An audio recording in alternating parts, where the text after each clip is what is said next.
La Constitución es el documento político y jurídico que condensa los grandes acuerdos de una comunidad política. ¿Cómo se organiza el poder? ¿Qué valores la sostienen? ¿Qué derechos decide proteger? ¿Cuál es el lugar que tiene la eutanasia en todo esto? ¿Cómo se lleva con la Constitución uruguaya? Esto es Caronte, un podcast sobre la eutanasia en Uruguay. Durante el debate parlamentario, se insistió en que la muerte asistida entraba en conflicto con el derecho a la vida consagrado en nuestra Constitución, y que por eso la ley podría ser declarada inconstitucional. Sin embargo, esa oposición no es tan evidente como se insinúa. No podría ser tachada de inconstitucional por el hecho de que la Constitución consagre el derecho a la vida, que quizás a veces en algún debate se quiere plantear de esa forma, se lo quiera hacer parecer de esa forma, y yo tiendo a pensar que no es así. El derecho a la vida está básicamente protegido en dos grandes artículos: el 7, que protege a las personas en el derecho al goce a la vida, no en la vida en sí propia, sino en el goce de la vida, y el artículo 26, que prohíbe la pena de muerte. Entonces, sobre todo en cuanto al artículo 26, la prohibición de la pena de muerte justamente lo que hace es prohibirle a un tercero que dé muerte a la persona. Ese tercero es el Estado. También podría entenderse que podría ser un privado, digamos, ¿no? Pero volvemos al debate que dábamos anteriormente, es decir, la fuente jurídica de la decisión de la culminación de la vida en esas circunstancias justificadas no es de un tercero, no es del Estado, no es de un privado, es de la propia persona. Por lo tanto, no se podrían invocar, me parece a mí, esos argumentos para decir, bueno, en realidad se estaría desatendiendo el tenor de la Constitución en cuanto a la protección del derecho a la vida, ¿no? El derecho a la vida del sujeto, en el goce de la vida, está pautada justamente por la autodeterminación. Quien habla es el profesor adjunto del Instituto de Derecho Constitucional de la Facultad de Derecho de la Universidad de la República, Luis Fleitas. Por su parte, Andrés Robaina, quien también es profesor adjunto del mismo instituto, dice: La Constitución en realidad es un pacto que nos damos a efectos de cuáles son las bases sobre las cuales vamos a regular nuestra coexistencia, digamos, en paz, que eso es un poco la finalidad del derecho, asegurar la coexistencia en paz en una determinada sociedad. Como todo pacto entre una base muy amplia requiere muchas veces definiciones amplias, no ser tan preciso, pero eso es deliberado. Yo no pongo todos los derechos con el alcance último que le quiero dar a cada uno de los derechos que puedo estar de acuerdo en definir, sino trazo grandes líneas. Quiere muchas veces definiciones amplias, no ser tan preciso, pero eso es deliberado. Yo no pongo todos los derechos con el alcance último que le quiero dar a cada uno de los derechos que puedo estar de acuerdo en definir, sino trazo grandes líneas. Esas grandes líneas, después, ¿quién las va a bajar? Y bueno, aquellos que elegimos para circunstancialmente, según las mayorías circunstanciales, gobernarnos. Eso no quiere decir que el legislador tenga manos libres para hacer ese desarrollo, porque va a tener que hacerlo dentro de ese marco de la Constitución. Pero la Constitución le da cierta amplitud, cierta discrecionalidad al legislador para avanzar. Por más que el derecho a la eutanasia no está reconocido ni para asegurarlo ni para prohibirlo, tenemos que ver qué margen tendría el legislador para o asegurarlo como derecho, si es que entiende que está dentro de algunos otros derechos, como la autodeterminación, la libertad y demás que se ha dicho, o para limitarlo si es que entiende que lo limita en tanto su limitación supone la protección de otros derechos que la Constitución reconoce.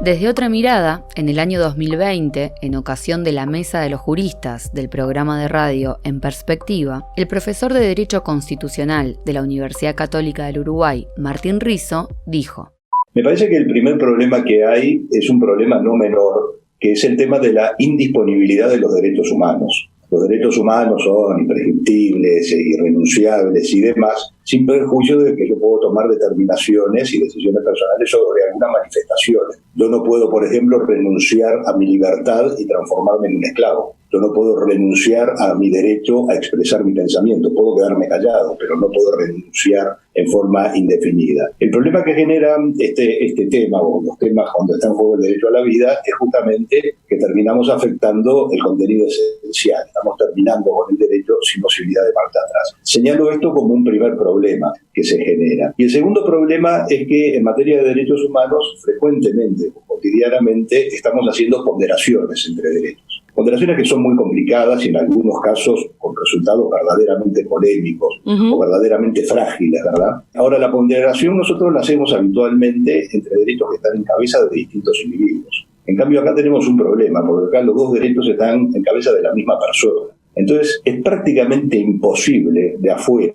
Por las dudas, para el que se engancha recién, estamos hablando del derecho a la vida y el derecho a la libertad, ¿no? Vamos a reiterarlo por las dudas porque ya lo habíamos mencionado, pero... Claro, si yo me enfrento a libertad de prensa y derecho al honor de una persona, yo puedo lograr criterios objetivos que me permiten moverme en esa ponderación. En cambio, cuando llego a este nivel, cuando está en juego el derecho a la vida, estamos en el fuero tan íntimo de las personas y las soluciones pueden ser absolutamente muy variadas, ¿verdad? Entonces, es un problema verdaderamente serio la ponderación entre estos dos derechos en el fuero interno de los individuos. Como abordamos en otros episodios, los colectivos que impulsaron la aprobación de la ley insistieron en el derecho a la dignidad y a la autodeterminación, así como que la nueva normativa representaría una ampliación de esos derechos. Para Fleitas, sin embargo, no se trata de derechos en sí mismos, sino de la base sobre la que se construye el derecho a morir dignamente. La base estaría radicada en un tránsito digno de la muerte. Y yo tiendo a pensar o tiendo a preferir en realidad que lo que está en juego ahí es la autodeterminación de la persona. ¿Por qué la autodeterminación de la persona? Porque creo que el concepto de autodeterminación es un concepto con mayor anclaje jurídico, normativo, que el concepto de dignidad. El concepto de dignidad es un concepto más bien subjetivo, digamos. Algo puede ser digno para una persona, pero no para otra persona. Es decir, muchas veces depende del estándar axiológico que cada uno tenga, valorativo que cada uno tenga, moral, ético que cada uno tenga. En cambio, la autodeterminación permite una definición más bien de carácter jurídico. ¿Qué sería la autodeterminación? Bueno, sería la capacidad de autonormarnos en nuestra vida en relación. Sobre esa base, que es a su vez la base del concepto de democracia, que es la forma de gobierno que nosotros como nación nos hemos dado en nuestra Constitución, es que están construidos muchos de los derechos que están en la Constitución y es la base que tenemos que tomar en cuenta al momento de construir un derecho a la eutanasia, ¿no? Sobre esa base, que es a su vez la base del concepto de democracia, que es la forma de gobierno que nosotros como nación nos hemos dado en nuestra Constitución, es que están construidos muchos de los derechos que están en la Constitución y es la base que tenemos que tomar en cuenta al momento de construir un derecho a la eutanasia, ¿no? La autodeterminación, sin embargo, no es absoluta. Depende de los contextos personales que permiten o limitan la libertad de elegir y de las condiciones de igualdad en el acceso a esa elección. Si yo no puedo, no tengo alternativas, a mí me dicen, mire, usted lo que le queda es esto.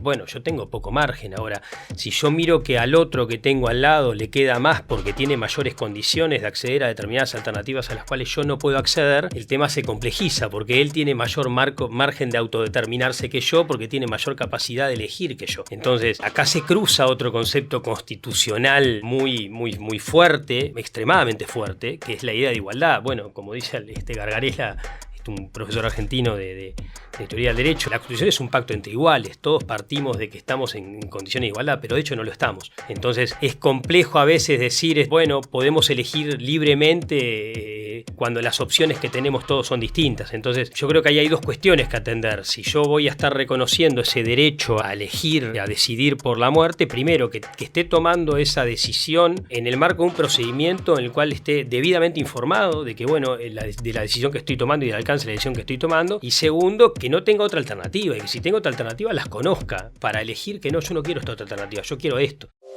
Se dice que la eutanasia no atenta contra el derecho a la vida porque la decisión parte de la propia persona y no de un tercero. Pero si en el proceso interviene un médico, ¿podemos decir que no hay un tercero implicado? Por más que la decisión termine siendo ejecutada por un tercero, que es el médico, la decisión, es decir, la fuente jurídica de la decisión de la muerte parte de la misma persona, que de forma autodeterminada decide culminar con su vida. Y reparo en los dos conceptos que dije anteriormente, es decir, decide de forma justificada, informada, libre, voluntaria y racional. Es decir, no puede tratarse de una decisión arbitraria. Desde ese punto de vista, la construcción del derecho a la eutanasia es más sencillo, si se quiere, que la construcción, por ejemplo, del derecho al aborto, que requiere solucionar ese otro tipo de cosas, ¿no? De hecho, los debates sobre esos aspectos continúan estando.